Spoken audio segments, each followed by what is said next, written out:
یہ ہمارے بزرگ عالم دین ہیں اور کوئی عام ہستی بھی نہیں ہے، یہ شیخ الاسلام ڈاکٹر طاہر القادری صاحب آپ کے شاگرد خاص ہیں اور ابتدائی شاگردوں میں سے ہیں۔ میں نے صرف فون کے اوپر آپ سے عرض کی، میں نے کہا حضور محفل رکھنا چاہتا ہوں تو اگر آپ کرم نوازی فرمائیں، ٹائم دیں۔ تو آپ نے کہا شاہ جی کون سا دن ہے؟ میں نے کہا حضور جمعہ کا دن ہے۔ کہا میں دیکھتا ہوں اگر ہوا تو انکار نہیں کروں گا۔ یہ لاکھوں کے مجمع میں خطاب فرماتے ہیں، یہ آپ کی کرم نوازی ہے، آپ کا احسان ہے، آپ کی مہربانی ہے، آپ کی شفقت ہے کہ صرف میری کال کے اوپر آپ تشریف لائے۔ میرے پاس الفاظ نہیں ہیں میں آپ کا شکریہ ادا کروں۔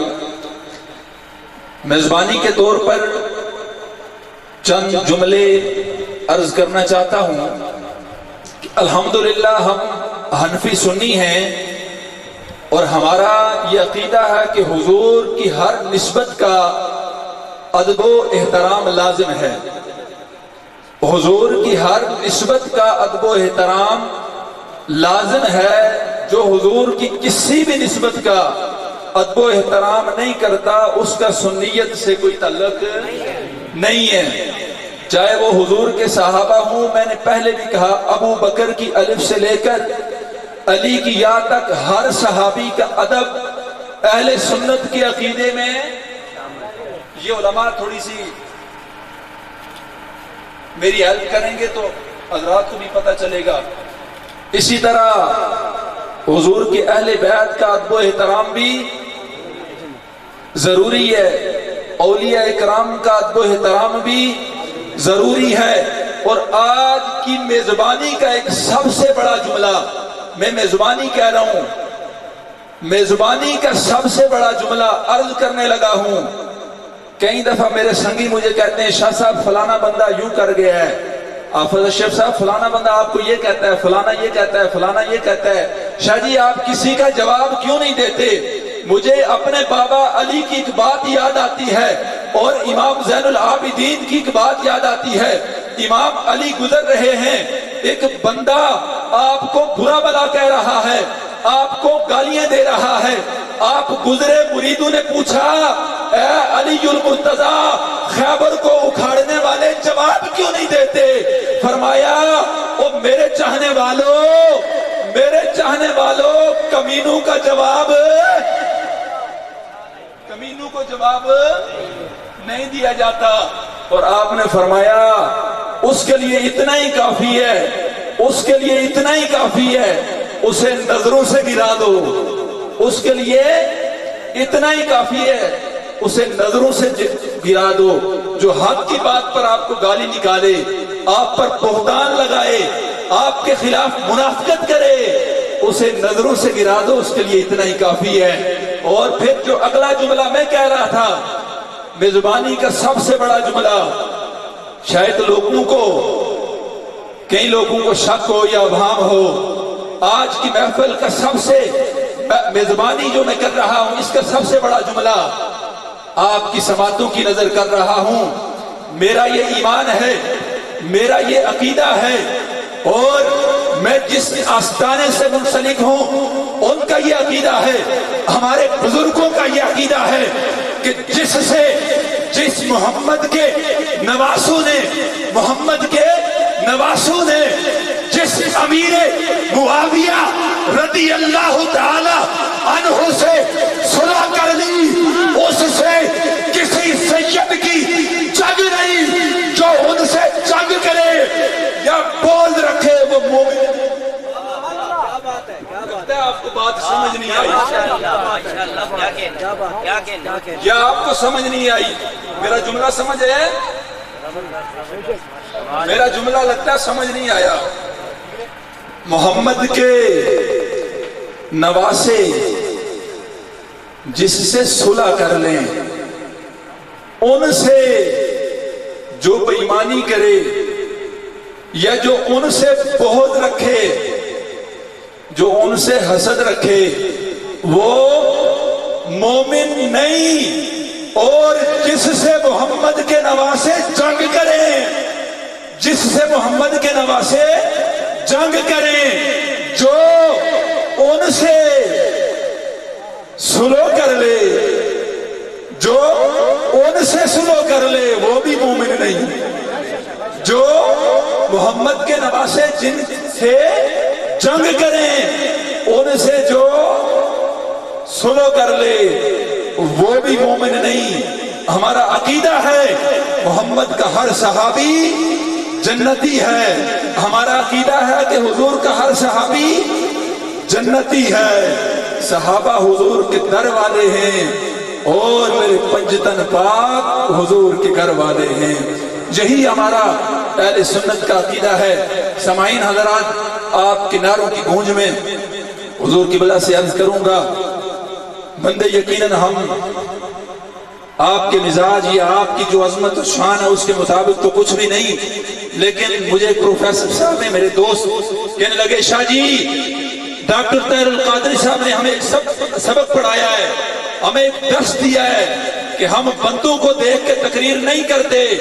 10,000 بندہ ہو، پیغام نہ ملے، فائدہ کوئی نہیں ہے، لیکن 10 بندے ہوں کام کے پیغام مل جائے، ہماری تقریر کا مقصد پورا ہو گیا۔ نعرہ تکبیر، نعرہ رسالت، نعرہ رسالت، نعرہ حیدری، نعرہ حیدری، حیدری، حیدری، عظمت صحابہ، عظمت اہل بیت۔ حضور قبلہ علی اختر اوان صاحب۔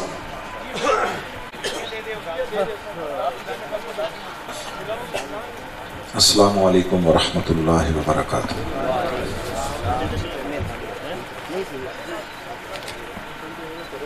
گفتگو سے پہلے بس ایک دفعہ کہنا چاہ رہا ہوں کہ آپ جو احباب صاحب پہ بیٹھے ہیں، اگر کوئی معذوری مجبوری نہ ہو، اگر آپ ادھر سامنے آ جائیں تو میرے لیے آسانی ہوگی۔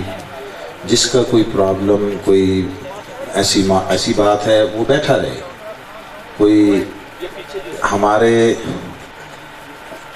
مزاج میں وہ مولوی پن نہیں ہے، جس کی جیسے اگر کوئی مجبوری ہے وہ جیسے بیٹھا ہے، کوئی ٹیک لگا کے اس کے ویسے بیٹھنا پاسیبل نہیں ہے، وہ بے شک بیٹھے۔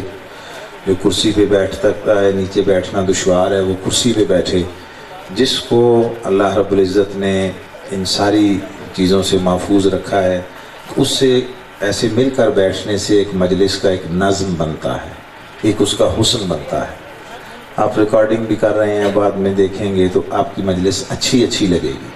مجھے اس سے نہیں غرض کہ وہ سوشل میڈیا پہ کیا ہے کیا نہیں ہے، اس کے لیے نہیں بات کر رہا، مگر آپ سب جیسے منظم انداز میں بیٹھے ہوں گے تو اس سے بعد میں بھی جب آپ دیکھیں گے تو آپ کو خوشگوار احساس ہوگا، تاثر ملے گا۔ اللہ رب العزت آپ سب کو جزائے خیر عطا فرمائے۔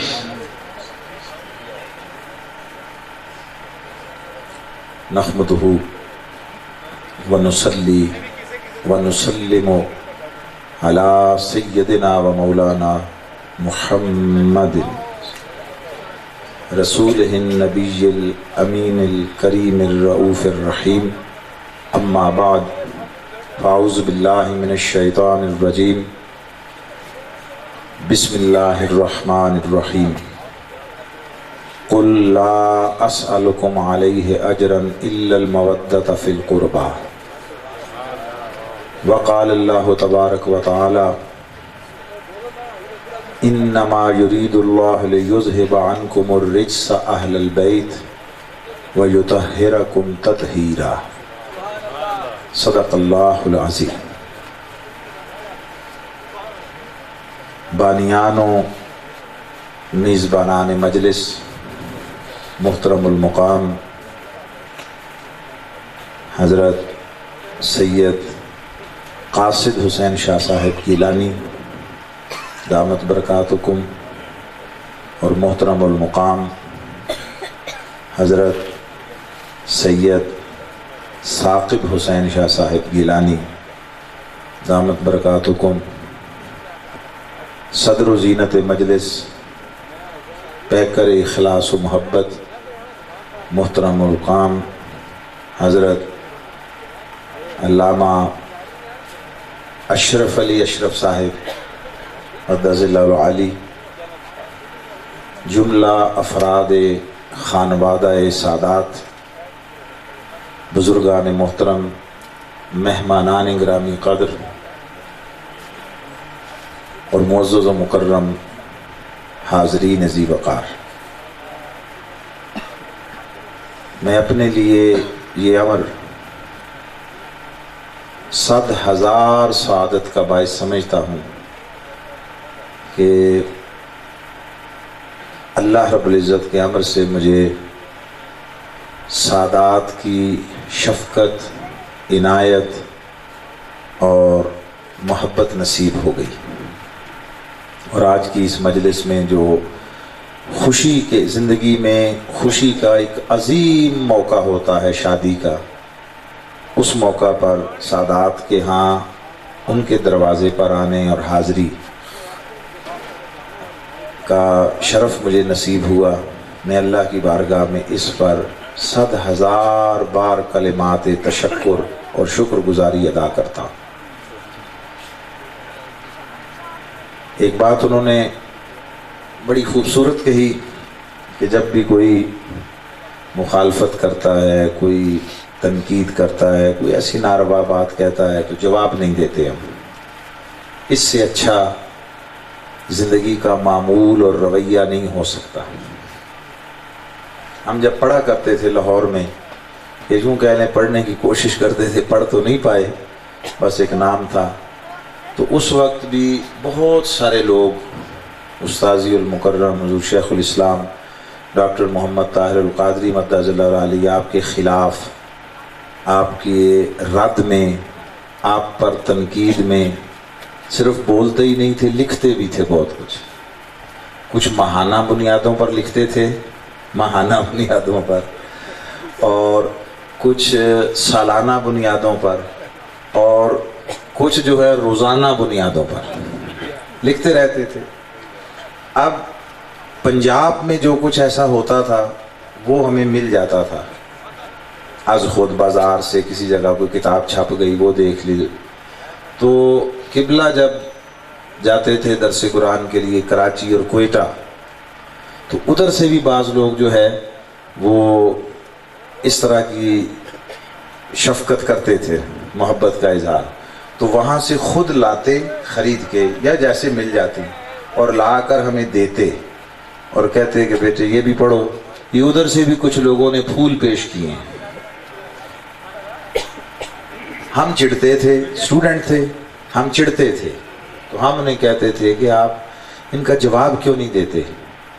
تو وہ بڑے باوقار انداز میں ایک بات کہا کرتے تھے، بیٹے جن مسافروں نے دور جانا ہوتا ہے، جن کی منزل بڑی دور ہوتی ہے اور سفر بڑا طویل ہوتا ہے، وہ گزرتے ہوئے راستوں میں اگر کسی کوئی جھاڑی وغیرہ کے ساتھ کپڑے الجھیں تو وہ جھاڑیاں کاٹنے نہیں بیٹھ جاتا، وہ اپنا لباس سمیٹتا ہے، اپنے آپ کو بچاتا ہے، جھاڑیاں وہیں رہ جاتی ہیں، مسافر آگے چلا جاتا ہے، اس نے اپنی منزل پہ پہنچنا ہوتا ہے۔ اگر کوئی بیٹھ کے جنگل صاف کرنا شروع کر دے تو پھر منزل پہ نہیں پہنچا، جو جنگل میں الجھ گیا وہ منزل سے بچھڑ گیا۔ یہ ان کا جواب تھا۔ پھر بعد میں پڑھتے پڑھتے مجھے وہ عرفی ایک شاعر گزرا ہے ایران کا، فارسی شاعر، اس کا ایک شعر ملا تو مجھے اپنے ذوق کے مطابق پسند آیا، میں نے ان کی زبان سے کبھی نہیں سنا، ان کا اپنا ایک معیار اور پیمانہ ہے۔ وہ کہتا ہے کہ عرفی تمہیں اندیش دے غوغائے رقیباں، آواز سگاں کم نہ کند رزق گدارا، کہ عرفی تو جو مخالف ہیں، رقیب دشمن ہیں، ان کے شور شرابے اور مخالفت پر دل تنگ نہ کر، دل میں کوئی خیال اور وسوسہ نہ لا، کتوں کے بھونکنے سے فقیر کا رزق کم نہیں ہوتا۔ یہ عرفی نے کہا ہے، اس کا ڈاکٹر طاہر القادری سے کوئی تعلق نہیں ہے، ان کی زبان سے ہم نے کبھی ایسا لفظ نہیں سنا، یہ ذہن میں رکھ لیں۔ تو بات یہ ہے، واقعتاً جنہوں نے دور جانا ہوتا ہے مسافر، وہ علی صبح اٹھتے ہیں،